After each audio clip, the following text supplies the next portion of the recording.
Unë do t'jem sonte këtu më preciz dhe më i shkurt për shkak do thot të numrit të lartë të referuesve.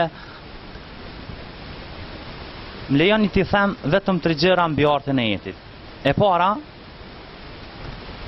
veprimtaria e tij përfshin një tërësi krijimesh të artit pamor, pikturesk,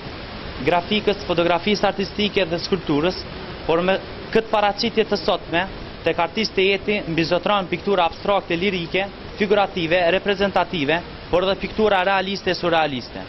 Por nuk mungon edhe një pikturë thuajse stilit fauvist me ngjyrat e egra të cilat s'ka se si të mos e vrejmë në murit të kësaj galerie.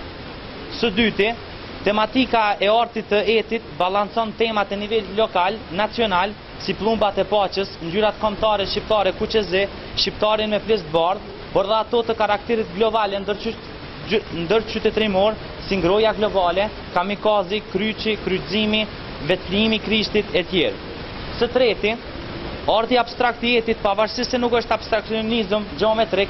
ai thuajse në gjitha pikturat na jep perceptimin e thellësisë e herë të lëvizjes, duke pranuar recipientin me tërë botën e tij subjektive dhe ontologjike, pra aplikon njërin ndër ligjet e psikologjisë së perceptimit, sipas cilit njerëzit perceptojnë objektet, imazhet apo figurat varësisht nga përvoja e tij personale dhe kolektive, profesioni, dëshirat, kuptimet kulturore e të ngjashme, duke mos akcentuar të shndrohet në art pedagogjik që shpesh tend të bëhet art i imponueshëm, i detyrueshëm dhe sugjestiv. Dhe krejt kjo bëhet nga ndikimi i mënyrës së vet artistit eti, i cili ka shëtitur në pjesë të ndryshme të botës dhe sot beson se ka një shumëllojshmëri të gjerë të perceptimeve njerëzore mbi artin. Dhe krejt për sfundi,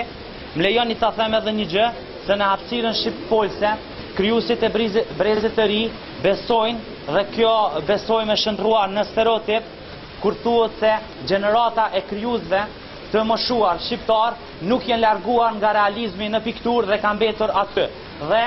është rasti i jetit dhe rasti i disa krijuesve të tjerë të gjeneratës së jetit, i cili i thën këto stereotipe të gjeneratës së re dhe është rasti më i mirë për të thënë se ky e ka gjetur shumë mirë veten edhe në trendet e artit modern dhe bashkëkohor dhe mjaft mirë po i flen edhe ky art bashkëkohor. Prandaj